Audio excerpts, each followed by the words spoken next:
I'll share a story real quick with you. Amaka and Chinedu had just welcomed their first child. The birth was difficult. Tears, stitches, and days in the hospital. Amaka could barely sit without wincing, let alone think about intimacy. She was still waking up every 2 hours to breastfeed. Her emotions all over the place, her body sore and healing. 2 weeks later, Chinedu slid into bed one night and began to initiate sex. Amaka froze. Pushing him away gently. "I'm not ready. My body isn't ready," she whispered. The next day, Chinedu complained to his friends who told him, "You're the man of the house. She should please you." That night, he told Amaka she was neglecting him and turning into one of those women who forget their husbands after a baby. The tension, it grew. Amaka started to feel pressured, even guilty for saying no. Chinedu, on the other hand, felt rejected and unwanted. What they didn't realize was that the issue wasn't sex. It was a lack of understanding, empathy, and communication between them. When you look at this, Naomi, let's talk about it. What are your views on it? Let's talk about it from the medical perspective. Okay. From the medical perspective, I think asking a woman for sex just 2 weeks, 3 weeks, or even a month after delivery, it's cruel. That's what I can say. Because, okay, I am a mother, by God's grace, and I know how I felt after having my child. You know, the whole issue of pregnancy, hormonal change, mood swing, cravings, and everything. Like I always tell people, be ready physically, mentally, and otherwise before you give birth to a child. Okay. Because from the moment you get pregnant, everything about you changes. You cannot eat the kind of foods you like. Sometimes you won't even be able to use perfumes, deodorants, or body creams. Right. So everything changes from that moment. Now let's go to the birth part. Birthing a child is one of the most, in fact, it's the scariest experience I've ever had in my life. Like they used to tell us, it's a line between life and death. It used to be that. It used to be that bad. The whole trauma, the whole labor pain, if you're giving birth through your vagina, the whole tears and all of that. Right. I think if a man experiences that, he would actually give his wife time to heal. Now let's go after the whole childbirth. Okay.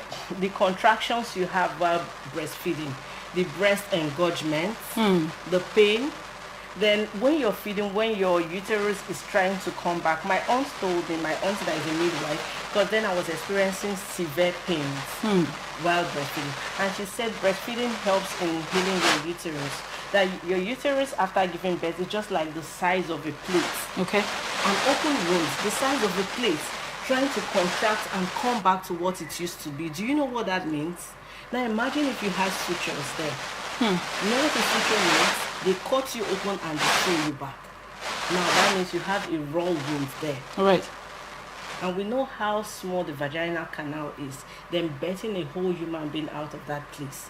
And somebody looks at you in the face that calls yourself your partner, still decides to go back there after 2 weeks. That's terrible. I can't even put my head around it. Right. Mr. Ikechukwu, what do you approve when you look at, the whole holistic view of this discourse? I mean, you heard from the story I shared with you, where the man's friends told him, "Oh, you're the man of the house. She cannot really turn you down. She doesn't have the right to turn." If you knew this man personally, what would your advice to him be? Well, there is, you see, the issue of being a man of the house, whatever that means, should be taken into proper context. Okay. Now, if I am a leader, I think that's probably why a little bit of democracy, unfortunately we are not even at that, a little bit of democracy should be understood in every context of leadership. You see, right. My being the leader does not necessarily mean that my word would always be the final word.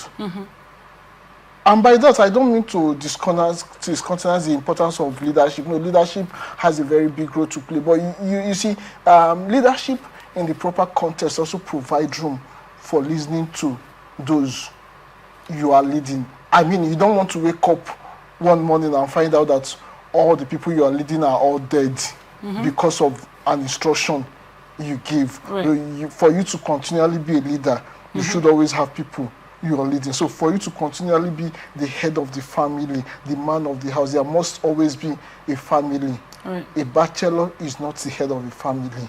Okay. So if I am the head of the family, that doesn't mean servitude.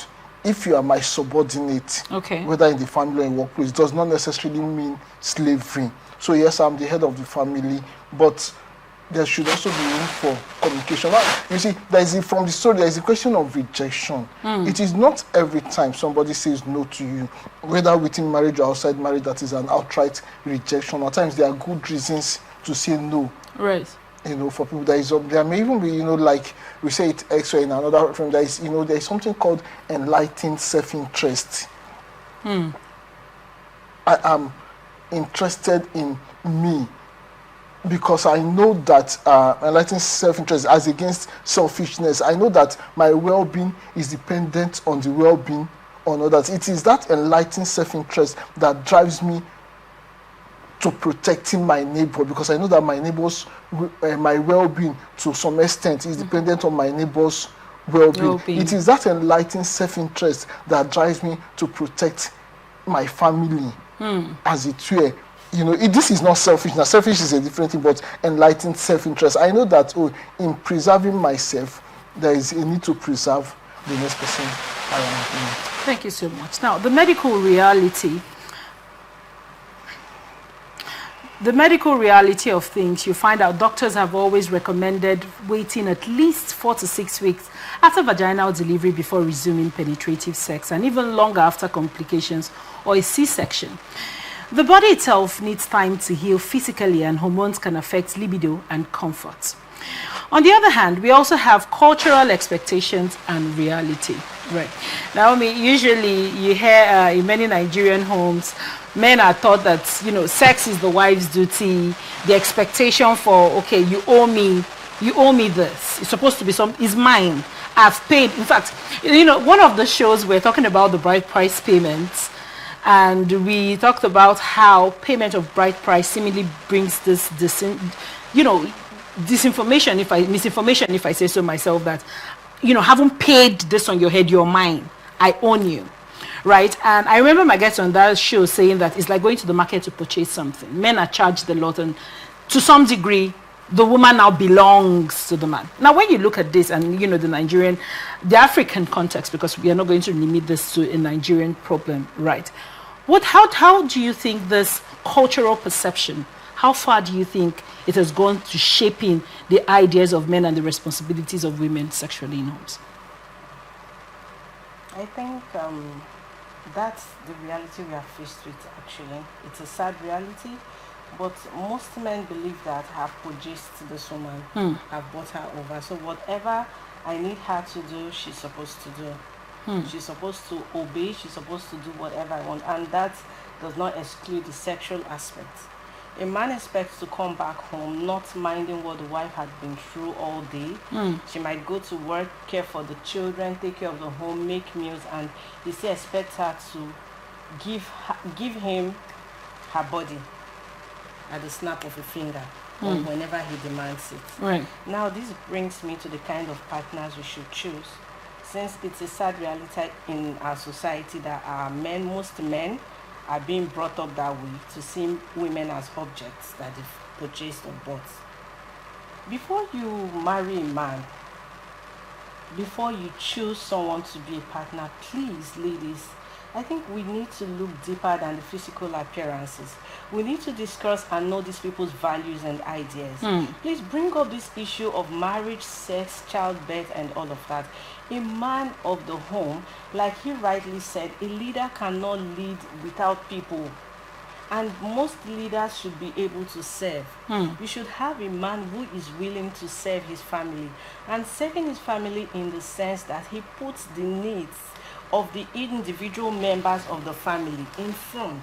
Okay. And not neglecting his own, but considering that this is a unit. and the well-being of one person affects the other. Right. I think there should be empathy in marriage. There should be friendship. There should be communication. Because if my husband has been with you, I saw something that pregnancy hormones also affect husbands. You say a man might start developing breasts because his wife is pregnant. Yes, it's a medical fact. You can read it up. Now, if a man has been that close to his wife all the way through, understanding her cravings, going out of his way to provide what she needs, I can't take this, understand the pain she goes through at night, not being able to sleep with the side of her body that used to be more comfortable, I think that man would also understand how it feels after having a child, to know that, okay, there is a brief relief. Any man that doesn't study pregnancy while his wife is pregnant, it's not a partner. I can't see you going through an experience have never experienced it before. Even as a friend, I not want to know more about it. Right. So we should do away with this mentality that women are objects. If you want to have a blissful marriage, a blissful partnership, I think we should come together as a unit and understand that this is not just my object, this is my partner, this is my companion. And the good of one is also the good of all. Right. If this woman, they always say a happy wife is a happy home. I know this woman is going through something extraordinary, something supernatural. I want to be a part of it. And being a part of it is understanding her feelings, understanding her emotions, her hormonal change, and every other thing that has to do with pregnancy. Right. Pregnancy is not a small journey. Right. It's something that, it's like we all say, it's a blessing. But sometimes it's some people's worst nightmare if not handled properly. All right, thank you so much, Mr. Ikechukwu. Now, we're still on the cultural expectations of, marriages, and you yourself, you're a daddy. You yourself, you're a daddy, and you have had this experience firsthand, right? Other than the pregnancy aspect of the entire body of this discussion, I want to get your thoughts as regards the idea that women should be in charge of sexual pleasure giving, as it were. Like women, I don't know where it came from, and because you have been my guest on the show before, I do know you're Igbo, and so you have a deep cultural heritage. So from your perspective, right, how has culture influenced sexual relationships in marriages? In one way, well, even though I strongly doubt if I have actually been a good product of cultural influence, that also tells about my own background. I didn't grow up in a strong cultural tie, as it were, even though, like I would always say, I'm of Igbo parentage and all that, And there are also some things, much as I appreciate and respect the Igbo culture and indeed every other culture, there are some things I probably quarrel about, about cultural practice. First, I don't like the idea of people being slaves to tradition and culture. Unfortunately, this is what we see every time, not just in marriages, in burials and everything. You see people who are slaves to culture. You see people who, I visit you because the culture demands that I visit you, I did this because you're just a slave to culture. You seem not to have a say on it, and that also comes to the question of objectivization. Making women a position. Now, I don't have a quarrel with a man possessing his wife if the two of them so agree, or a woman wanting to possess her husband if willingly they want to do that. But it becomes a quarrel where it's a cultural and societal expectation as against the will of the individuals involved. Why I seem to have a quarrel with things that has to do with bride price. Unfortunately, most women actually like the idea of having bride price paid on them. They think it elevates their worth, sort of that mentality. Do you know how much that was paid on me and all that? Now, by the time you keep pushing this, and these are the culture that if I've paid for you, as it were, you become a property. That's where that thinking comes from. But you should also understand that you're dealing with human who has a life of his or her own. No matter how much you paid for that person and everybody said she is now yours. Right. She, to a great extent, is actually yours as much as you are also hers. But, you know, her being yours is not like this furniture here.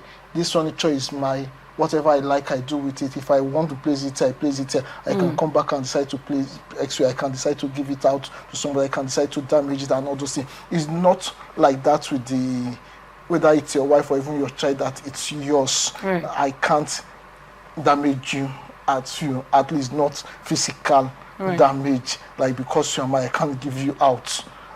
Or you are mine, you are old, I have to give you out. Another. So there's the cultural influence there that makes, but people should also evolve beyond that and realize that you're dealing with a real person that has a real will, that has a real emotion, that has a real expectation, and this calls for the place of communication. There are something should be talked over.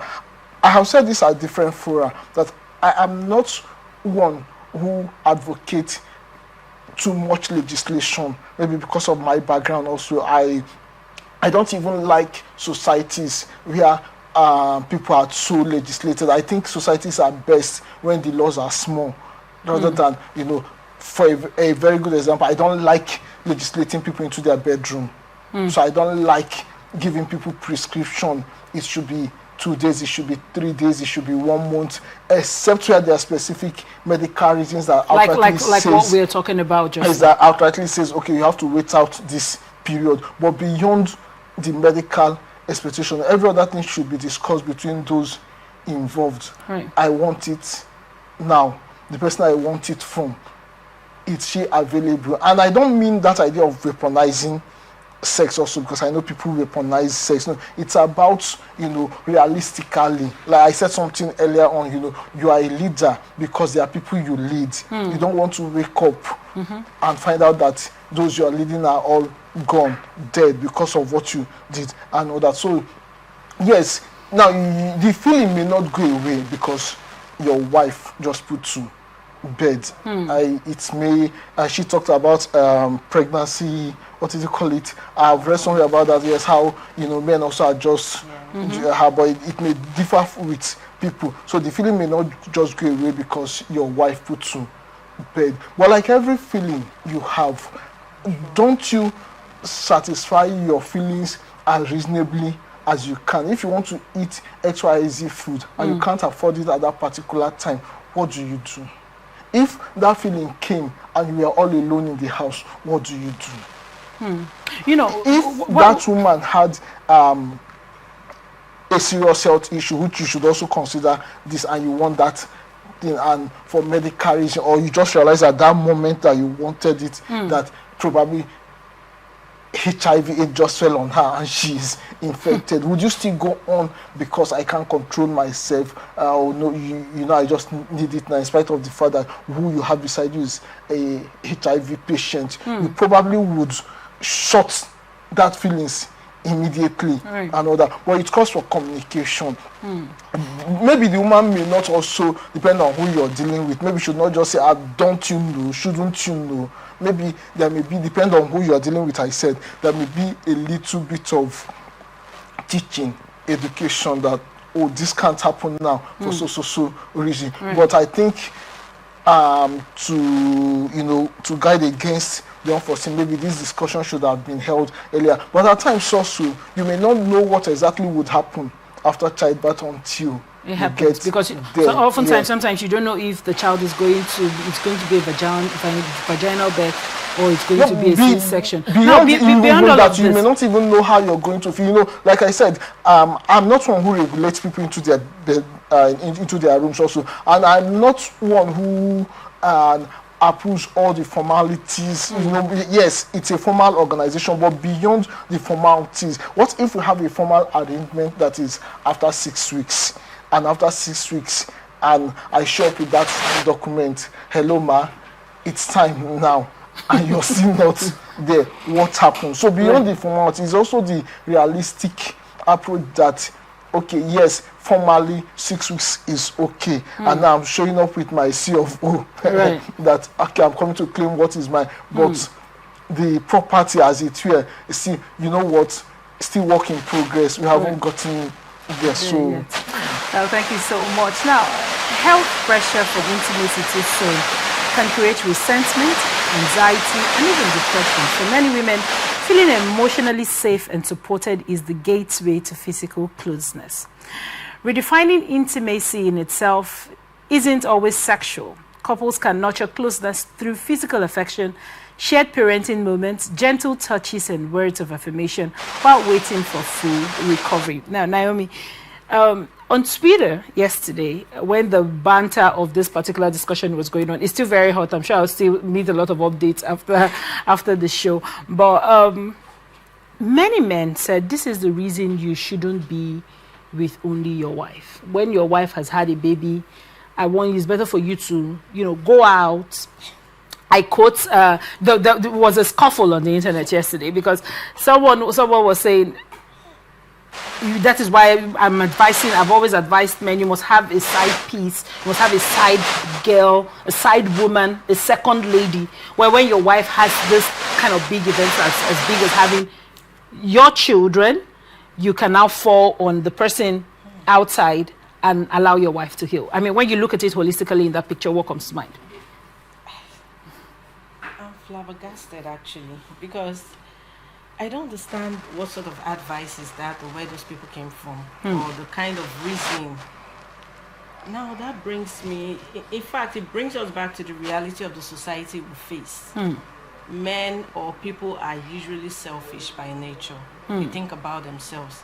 Like I said earlier, if you've experienced this whole thing with your wife, then you should understand that, like I say, intimacy doesn't really start from the bedroom. The moment we share talking about our kids, the moment we share talking about our day, the time we talk about our individual experiences, we come together, we tease ourselves, we appreciate ourselves. That is part of intimacy for me. Right. I think the closeness, like you rightly said, having a partner who understands that, this is my wife's face, this is not how it looks on a normal day. Baby, are you feeling okay? Are you stressed? It helps you put the children to bed. It tells you, baby, don't worry about dinner tonight. I have it sorted out. He comes back home early just to be with you, just with you, and tells you, baby, today is movie night. Don't stress yourself about anything. Leave it. Intimacy, it's more than just sex. All right. That's why a lot of people have empty sex these days. You have empty sex. You just go in and come out, and that's all. You do not understand. There is no shared experience during the act. There is no connection. Like when we were growing up, sex used to be something like a soul tie. Right. You don't just jump in and jump out. That's because before you get to have sex with someone, you invest your time and your energy in this person. The same thing occurs in marriage. I want to have the best from my wife. It doesn't usually have to be with sex. I enjoy sitting down with her, discussing with her, sharing ideas with her, planning about the future, admiring her. There are some women that even change their hairstyle and their husband do not see it for 2 weeks. You don't know your wife has changed her nails. You do not recognize that this lipstick she's wearing is a different color. Today. Are you saying that means there's no attention to detail? There is no attention. And how do you want to even enjoy the sex you're having with this person without attention? I pay attention to the tiniest details in my partner. Tell you, baby, in fact, there are things I can't say, but I pay attention. And I know that when you come back from work, I'm like, baby, what's up? How are you feeling today? What happened? You're not smiling. This is not the way you used to be. I come on top of you. I touch your beard. I want to understand. Smile for me and all of that. And before you know, don't worry, all these people, they've started again. And we talk about it. And that makes the person actually feel free you are the first person he wants to call when he has an issue. Like, baby, I don't know, these people are just getting me stressed. I just wanted to hear your voice to feel better. And now when he's coming back home, you try to make the environment to be welcoming for him, right, hospitable.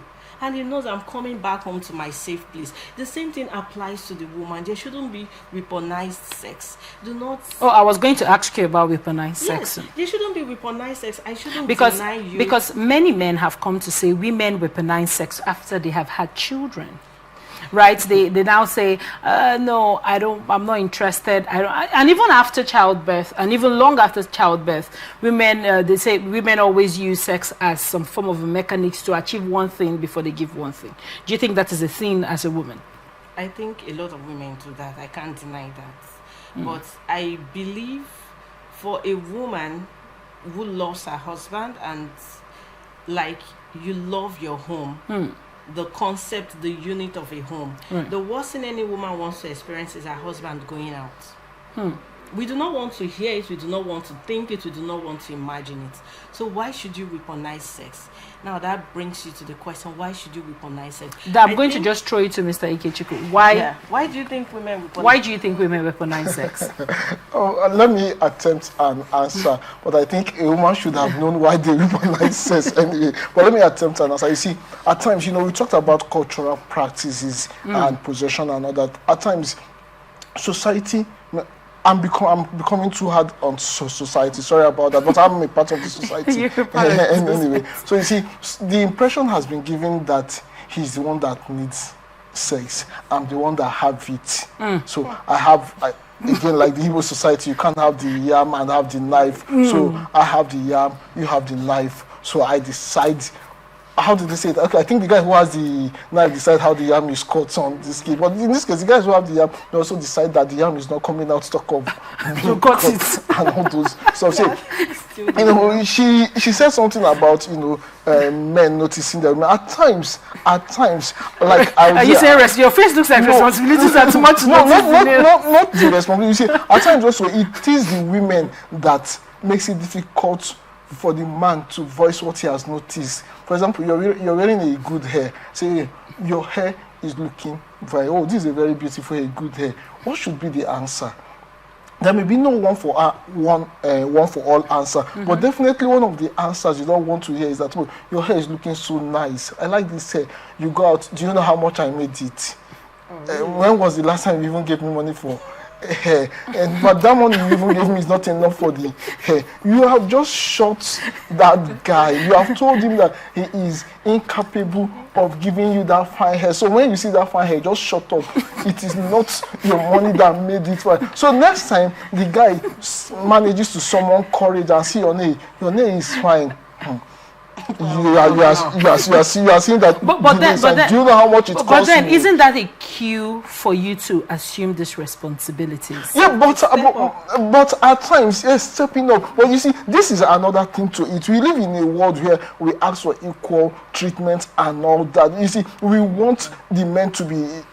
We say the men. At times, some of these things may just appear like subject for discussion. We don't really mean it. You say, the men, are we being too hard on them? Everybody agrees, yes, you are too hard on them. Then you go back to your house. You forget that man with you is also one of the men you said you are being too hard on. You think every man should have it easy except this guy in the house.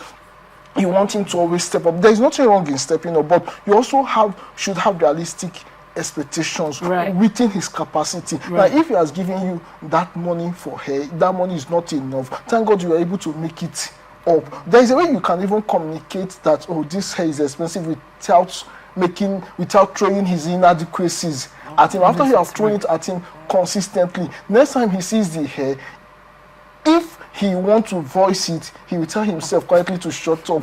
Least you are reminded the history of your life. So you just have to keep quiet. Then the woman again goes, he doesn't notice I'm looking good. The last time he noticed it, you gave it to him hot. Right. Which points to the importance of communication. Now, communication is everything. Having an honest conversation about needs, fears, and expectations, during all sphere of a marital relationship is essential to avoid misunderstanding and resentment. We'll just take a few more questions before we go. Right. Naomi, should there be a set timeline for assuming intimacy after childbirth? Are we meant to stick to the status quo to say 4 weeks is 4 weeks, 6 weeks is 6 weeks? Now we're talking about it based off of the fact that we talked about the importance of communication just now. Do you think that we should say 6 weeks is 6 weeks, 4 weeks is 4 weeks? Prior to now, this conversation, do you think it should be had the way this man in the story came to his wife after delivery to say, I want? Do you think that is the best time for that conversation to be had? Or do you think this part of the conversation should be had prior to, we are pregnant? Okay, I've read somewhere that when I have the baby, we might have to wait. I mean, when do you think this conversation should, in itself come up? I think it encompasses the whole kind of relationship and partner you have. Someone like me, I would have discussed it with my partner, maybe not a formal discussion. We would have had that kind of conversation like, baby, when I give birth, we'll not be having it like this, or you might have to wait. Something. I think it depends on the kind of relationship you have. Then also after your birth, if you have a partner, like I keep saying, a partner that is present in your life, you should be able to tell. Now, this sex thing is not the right or the duty of any of the partners. It's a collective thing. When I'm in the mood, my partner should know, and when he's in the mood, I should know, because of how we are. I have it as a rule. Once we are back and we are together, we keep our phones. I usually say, baby, this phone issue is what is causing divorce and destroying marriages. And you'll be like, what do you mean? I say, you are back. Silence, drop your phone, I drop my phone, we come together. I say, baby, even if we don't have anything to say, just cuddle me, let us watch YouTube Nigerian movies. You know what that means? We are involved in the marriage. You understand? If he touches me and the way I respond, or the way I look at him, I want to touch him, he knows how I feel. So I do not think there is a set timeline, except for medical reasons. Okay. I think it's between the individuals. When you know your partner, you should be able to be like, she is ready or he is ready. And your partner should be able to easily communicate their needs and feelings without feeling attacked, rejected, or resented. Right. Do you understand? When I come to you and I'm like, babe, the way you tell me, I'll say, baby, please, I'm not in the mood. Like women, we have periods. And sometimes our partners might not be aware we are on. And they come to us, we easily communicate, baby, no show for you today. Or what happened? I'm on my period. And I'll be like, listen, I've swallowed my show. And you guys continue easily, like nothing happened. And they'll be like, are you okay? Are you feeling well? Do you need anything? That is the same way I believe postpartum, pregnancy, and all of that should go. Thank you so much. Now, Ms. Aigechukwu, how can Nigerian men be better educated about postpartum recovery? I asked this in lieu that I want you to look at the fact of the tweet I told you I saw yesterday. I mean, you need a side spouse because of moments like this. You need, so that you can, be there when your partner has gone through something so life transforming. And instead of stressing out, now I don't even know if I would say that is a backhanded part of the conversation, because the person that typed this particular tweet didn't quite say, it must happen immediately, or the person was like, no, you need to allow your partner rest. But that is why he has always hammered that you need a side piece, so that way you won't be stressing madam at home. When you look at that, do you think Nigerian men should be better educated about postpartum depression and sexual relationships in marriages? Yes. Everybody needs a one form of education or the other. I mean, no matter how educated you are, there's certain issues that concern you, especially when it has to do with the other person. I mean, you guys are married, but there's still that personal thing there. And then how you come about the education, or how you give the education matter. She just said something, you were jokingly said, no show today. That's a good way of saying it, and all that, because intimacy, we seem to have reduced the definition of that intimacy to penetrative sex, if I may use that. Well, you see, as a time, like I said earlier, I'm not one who regulate people's bedroom. We don't everything. So though marriage is a formal institution, but we don't have to have everything signed. If we have agreed that it is 6 months, at the end of 6 months, I bring the documents that we have signed it. This is it. 6 months. 6 weeks is 6 weeks. No going back, no going for, no retreat, no surrender. So it must be now, and the person is still not ready. Where does that leave us? So it's best, beyond the formalities, people involved that, this is where I am now. We can't go about it now. Let's hold on a little bit, and all that. Then when you talk about there's another angle to it also, both for the woman and the man. We talked about weaponizing. Now, of all the things you don't want your spouse, whether man or woman, to get outside is sex. I could come home, you offer me food, I say, while please, I don't want to eat now. You ask, what is the matter? While coming home, I stopped over at a friend's side. We stopped over at a restaurant. Food was brought and I ate. I even thought it was right to eat, knowing that you had a busy day, so that I'll save you the stress and all that. We can take it and go to bed. But you don't want me to come home and maybe you offer and say, I know that you are tired. You have been having postpartum or whatever we choose to call it, and therefore I stopped over.